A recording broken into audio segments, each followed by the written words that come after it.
This one mistake is free money for the state of Arizona and any other state where you're opening an assisted living or behavioral health residential facility, a psychiatric treatment home. This one mistake. See here where it says medication cabinet, resident files, administration files, and all policies and procedures are available for review. This one cabinet, note that it is closed. There's one thing you should never, ever put in a medication cabinet, and it is that here. So this is considered a toxin. Any cleaning chemicals are considered toxins. Don't put them here. I had mine here because I was like, it's a closed cabinet. This is the ground.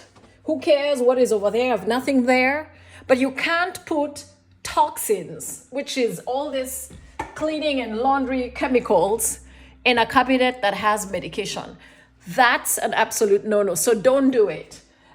For me, this cabinet, I used to use it for my resident files, which is where I'm storing records, because I think in the state of Arizona, you have to store records for 7 years.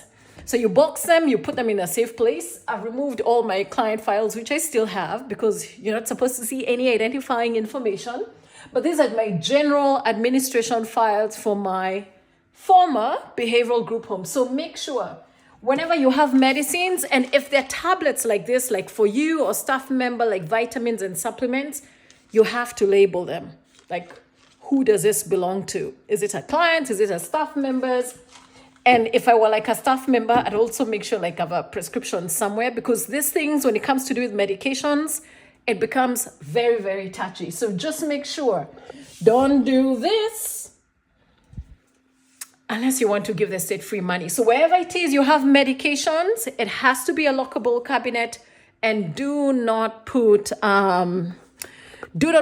Do not put cleaning or laundry detergent or any other toxins or chemicals.